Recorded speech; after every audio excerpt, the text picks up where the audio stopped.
your jacket in like a material like this, like really soft. But we're not gonna do one like this because look how much like lint and Cora hair specifically it shows up. It's so hectic. Yes. It looks like I've like never washed it. Hey baby. Oh, you're so good. Okay.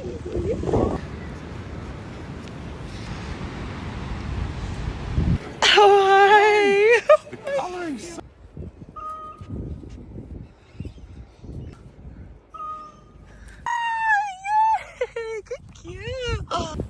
Track him. Where is he? Where is he? Yeah! Today I'm going to take you through my go-to leg day, but I'm also going to show you what I have pre and post workout. So for a while I was actually training fasted because I'd train so early, but then I find I get, you know, a bit hungry through my session, and now that I'm training like way more consistently, I feel like this is probably the most consistent I have been with my training, which like is awesome and I feel really, really good. I definitely need some fuel prior to training, so I'm just going to show you what I have, like super easy. I try to opt for carbs prior to training, so I'm going to have, oh no, I think they got a bit crushed. I'm going to have a couple of Crustkits, these bad boys. If you don't have these, then you can have like rice cakes, or actually, that's what I want instead. Instead I do want rice cakes. I'm like, you could have rice cake. If I have rice cakes, I'm having rice cakes. I'll show you what I'm gonna have. Hello baby girl, Cora's here. As you can see, the baby. She went on her walk. She's had her brekkie. She's a happy girl. Dan's been having English muffins. That would be also a good thing to have. Oh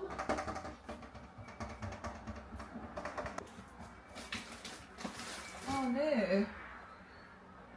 I don't think I have any. My heart was set on those. Okay, we're not having it. Ow. Scratch that. Back to Crustkits. Okay, I'll have 2 of these bad boys. A recipe that used cottage cheese like went viral on TikTok, and now cottage cheese is sold out everywhere, much to my dismay. So I'm just gonna put some almond butter on it. Almond butter is like super oily, so I try to just like avoid the aggressive oil.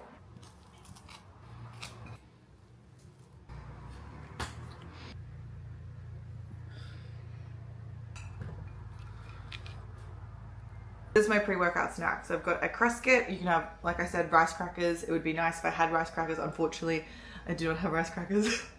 Almond butter and honey. So a little kick of energy prior to working out, and yeah. It's so good. Dan got me onto this. He's like, do you want me to make you one? Now I love them. Also, it's not like too much. I don't like being like feeling too full prior to training, because it's just like a lot. Especially when I've gone from training fasted, which I know it's very controversial, but when it's like super early, the last thing I want to do is eat. Like, you just like get out the door, got shit to do. In reality, you're not like, let me just prepare a meal. So this is what I've been having. Very good, very yum. Also, other options that you can have is like rice cakes would be lovely. So you can have like rice cakes with like peanut butter or almond butter or whatever, and some banana toast with cottage cheese, sold out. But I just try to focus on having carb and a bit of protein. So carb obviously for energy, because it's our main source of energy, and then the protein just keeps me satiated throughout the session, so I'm not like halfway through a set being like, I am hungry, because that's happened before. Don't you worry, that has happened before. Also, I don't usually take pre-workout because I train in the mornings. I don't really like something super sweet first up in the morning. So I don't mean like obviously honey, which I just had on my Crustkits, but I mean, for example, blow your head off raspberry flavor or something like that. So yeah, I just have black coffee before training usually, and that's what I'm having now. I also drink like almost a liter of water. I think that water bottle is actually like 900 mils. So I drink that first up in the morning. So I'm trying to make sure that I drink my water before I have caffeine, but I kind of wake up and I'm like, get coffee into me, please insert coffee. So yeah, I'm trying to like make sure I don't have coffee immediately. But if it were up to me, I would like roll out of bed and into a cup of coffee. So we turned our garage into a gym. So I am currently walking to my car, which I parked very, very far away. And even though I turned it into a gym, I am going to a gym to train. I'm also going to film some content there too. Just also, my sunnies got stolen and they looked kind of like this. And then I found these on Amazon for $8 and I was like, you know what? Okay. They're really light and they feel quite shit. So I guess you get what you pay for. But as long as no one touches them, you'd never know, other than me telling you on YouTube. You know, the good thing about this angle is you can't really tell that my roof is sagging. Like you can for sure see these like little ripple effects, but it kind of looks like a little razzle dazzle, like a marbling, if you will. So to address that so that we don't have to address it in future, this is my sunroof and it's sagging because the glue is coming unstuck, and I will fix it at some point, but today is not the day. Today is not the day. I live on the Gold Coast and they're putting a tram all the way through the Gold Coast Highway. So there's so much road work and there is a lot of traffic too. So I'm kind of dealing with that right now. It's starting to flap. I'm glad we addressed that. Can I turn? Oh, I can turn right! How freaking good! Usually I can't like just turn with ease, but it looks like they've given me that option now, so I'm very delighted. Today I'm going to be training legs and I'm going to do a glute focused leg day. I'm going to take you through what like my secret to making a glorious and well-rounded, pun intended, glute day. Well-rounded, like well-rounded glutes. Thank you for your time. Okay, I've arrived at the gym. I'm going to do a quick warm-up and then we'll get into the actual workout. The glorious glute focused workout. So I've mic'd up here, as you can see. You like that? I'm gonna start off with some leg swings. Do around like 10 to 12 each leg till you feel nice and limber. This is gonna be really crutchy. And then side. Other side. You know what? I actually feel like I need to do a bit of a dead hang. Decompress the spine. Oh, that's good shit. Okay, so now I'm going to do 90-90 hip switch. So just coming down, you can use your hands in place to make it a little bit easier. For mobility purposes, you can take your hands off and you can actually like come up. My hips are pretty tight, so that kind of sucks for me, but I do want to work on that mobility.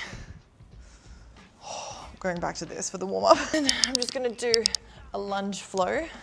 We just come forward, all the way opening up those hips and then coming back. Also, you can hear my knees like crunching. I don't know if you can properly hear that on the mic, but you'll hear it in the squats. Oh. Now, coming down into a low squat. So we rotating, and opening up that chest, twisting the spine, lifting with your lower back. And now we're gonna lift our glutes to the ceiling, stretch out those legs. Oh my gosh, I am so sore. Not sore enough, obviously, to skip training, but sore. Far out.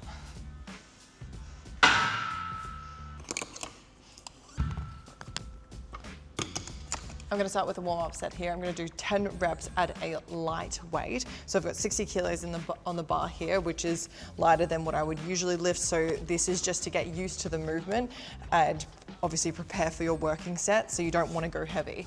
Now, I wear a booty band for hip thrusts. I find that it helps me engage my glutes more. I feel them a lot more because I'm actually pushing out against the band. So you're abducting whilst doing the hip thrusts. So you've got a bridge and an abduction movement all in one, basically. So if you don't feel your glutes during hip thrusts, maybe try adding a band and see how you go. I find them a lot harder with a band. Now, what you want to do with hip thrusts is you want the bench to be under your shoulder blades. If you find that the bench is too high, you can try elevating yourself on a weight plate. But this is comfortable for me because I am all torso. I am a long torso kind of gal. So this is comfortable, so it's just under my shoulder blades. And then what you can do for your foot placement is actually put your hands out. Your fingertips should be where you move your heel to. So bringing them in nice and close. If you're wearing a band, you want to make sure you're pushing out against the band. Make sure that you have a hip thrust pad, a barbell pad. And then we want to keep our eyes forward, chin tucked, and we want to squeeze those glutes at the top of the movement, trying to like pause for 1 second at the top of the movement. So ready, pressing up, squeeze. So I'm doing 10 of these, and as you can see, I'm coming all the way down. So these are dead stop hip thrusts. Ooh, and that's only the warm-up set. So for the working set, I'm actually gonna go slightly higher. I'm gonna do 12 to 15. I'm really enjoying high volume hip thrust sets right now. I tend to go higher volume with hip thrust because the recovery time from hip thrust is a lot less than exercises such as your squats and your other multi-joint compound lifts. So, oh my gosh, am I out of breath? So I'm gonna increase the weight now and we're gonna do 12 to 15 reps. Pray for me.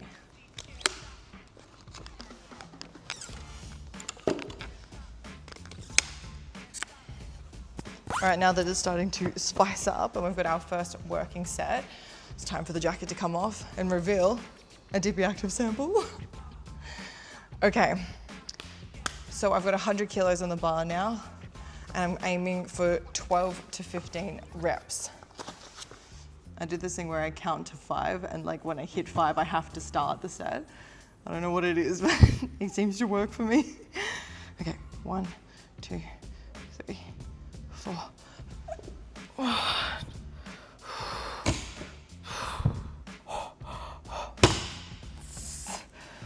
All right, it's 12 today. It's not 15. Oh my God. So the most important thing is to make sure that you're resting in between sets. So I usually rest 2 to 4 minutes in between sets. And then I've got 2 more sets of this. So as you can see, I'm tired. I'm gonna try to increase weight each set, but just see how I feel. Like that felt really hard. So I'm probably only gonna go up by like 10 kilos in the next set, and then see how I feel. I might just stay on that for the final set. I do try to increase weight each set, but like I said, it's depending on how I'm feeling.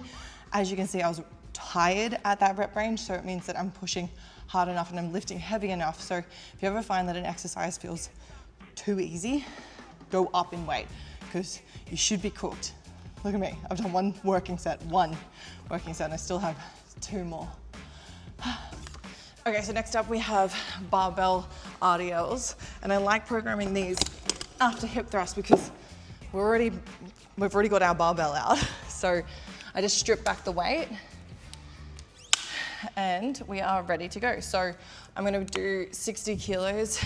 I actually find I don't like going too insanely heavy for barbell RDLs. Okay, so I'm gonna do 8 reps here. So I'm not going super high. 8 reps, I wanna keep it nice, slow and controlled. Here are some tips for how to do barbell RDLs. So they're different from a stiff leg deadlift. Stiff leg deadlift, obviously you wanna keep your legs as stiff as possible, and they work predominantly your hamstrings, whereas RDLs work your glutes and your hamstrings, and you have more of a bent knee. So I'm really tight in my lower body, so just bear with me. This is as straight as I can get my legs. So if you're gonna do a stiff leg, you try to, without locking your knees, keep your legs as straight as possible, coming down and feeling it in your hammies. Whereas an RDL, we wanna bend our knees, send our glutes to the back of the room, and kind of think of it like a standing hip thrust. So glutes come back, knees slightly bent, pushing hips to the back of the room, and then coming forward. Another way you can think of this is actually pretending that someone's put a little rope around your hips and they're pulling you back. So you want to be hinging at the hips, pulling back, glutes to the back of the room, and then coming back up. Also, one last tip, if you ever feel sore in your lower back whilst performing RDLs or any sort of stiff leg deadlift, you want to make sure that you're keeping the bar nice and close. You may find that the pain is because you're letting the bar drift out in front of you, and it's putting a lot more load on your lower back as opposed to your glutes and your hammies. So keep that bar nice and close. You should kind of get some beautiful grazing along your shins. That's how you know you're doing a good job.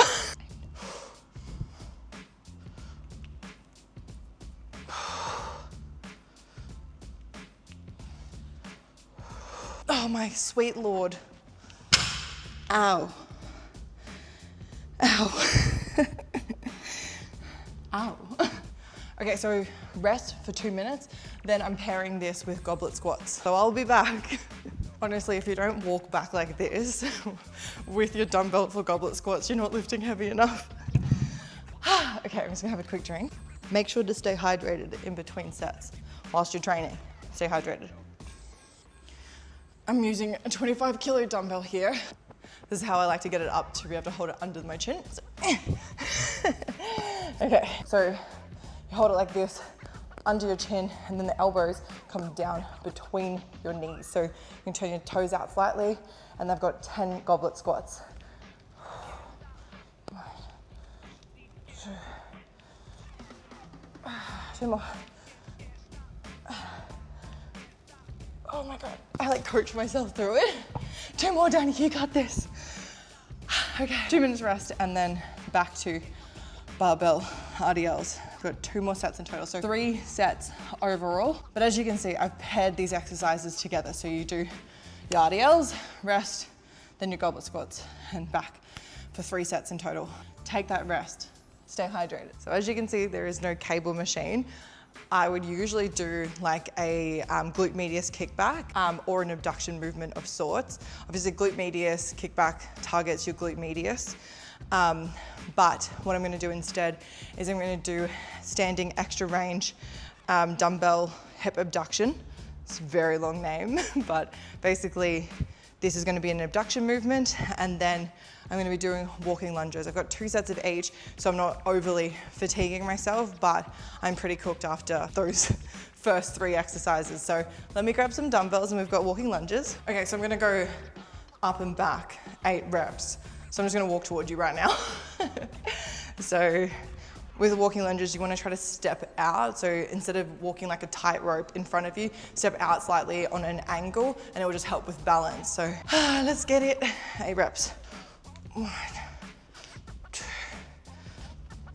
5, 6, 7, 8, and then back. 1, 4. Oh my God. Okay, I'm coming to you for these hip abduction. So find yourself something to hold on to. So you can use a wall or a pole, and you can also just do these banded if you don't have access to a dumbbell. But I mean, if you don't have access to a dumbbell, this whole workout has just been shambles for you. The extra range comes from really leaning into that leg, coming up, woo, and then back down. So we want to sink all the way in, and then come up. Oh. Should feel it in both legs. So we've got 12 each side, so slightly higher rep. Oh, these suck so much in a good way. Like they suck because they're working the glutes. Oh my God. So I'm using 15 kilo dumbbells, by the way. So opposite leg. Also, you don't have to do them extra range. Obviously, that gives you a bit extra range, but what you can do is just do a standing abduction here too. Also good. So 12 on this leg too.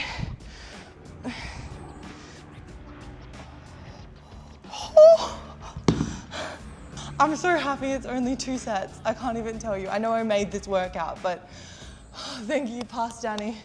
You've done great. So I've got literally 1 more set walking lunges, 1 more set standing abduction, and then we're done.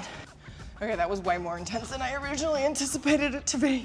So I just wanted to, oh my gosh, hold on 1 second. Hello. So I want to recap that workout. First of all, that's the kind of workout you can expect from the DAP Booty program. We train glutes 3 times a week, but the reason that is a glorious workout, as much as I think is pretty self-evident, I made sure to hit 4 of the main movement patterns for well-rounded glutes. So we've got our bridge, which was our hip thrusts. We've got our hinge, which was our barbell RDLs. We've got our squat, which is our goblet squats, and also a lunge pattern with the walking lunges. And then we've got our abduction, which was the extra range standing abductions. So basically covered the gamut. Like that was everything that we wanted in a glute focused workout. And yeah, give it a try. I hope you enjoyed it. I'm not actually rapping because I have to tell you what I eat afterwards. So I'm just gonna do a bit of a stretch.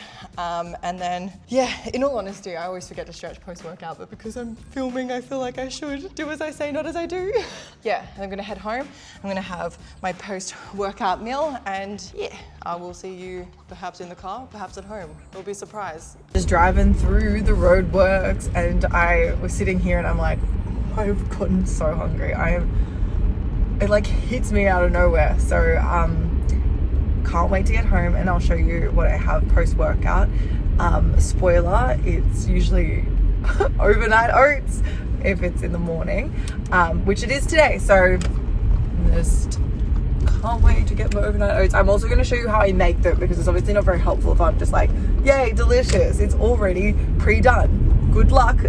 So I'll show you my overnight oats recipe. It's so freaking easy, hence why I have it every single day. And if I don't make my overnight oats the night before, I'm like absolutely livid in the morning when I wake up and realize that I have no breakfast because I have no overnight oats. Okay, so I'm back home and I'm very hungry. So this is what I have post-workout, slash this is my breakfast.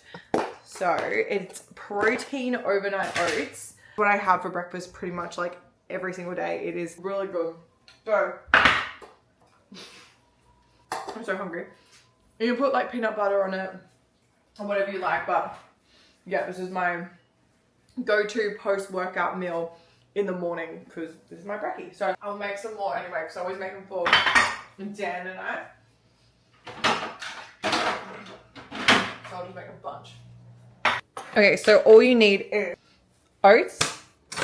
I just buy them like this. Hold on. Like this. They're like $1.50 for this big bag. And yeah, so I just grab that and then I've got a measuring cup. So I put 1 cup of oats in Dan's ones. So 1 cup for Dan. And then I do like a 1/2 cup for mine. And then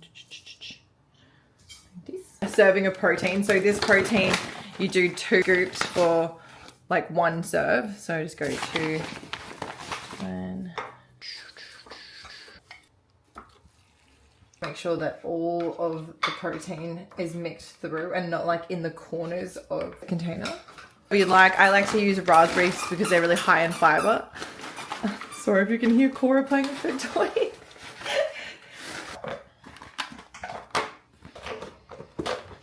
And that's them done and dusted. So that's breakfast for the next 2 days for Dan and I, and it's such an easy meal prep. So highly recommend, so easy and really delicious. I'm just gonna pop those in the fridge and then you can just have them, you know, I think it's like 4 to 6 hours from the time that you make them. These are quick oats, so it can even be, I think 2 hours, but I just do them overnight. So if you just make them the night before, leave them overnight and you can have them in the morning. These overnight oats are 467 calories and 35 grams of protein. So they're perfect post-workout and really satiating as a breakfast too. So they keep you full throughout the day. So I hope you found this video helpful and I'll see you guys next week. Make sure to like and subscribe. I don't know if people still say that, but you should. You should try the overnight oats and you should like and subscribe. Okay, goodbye.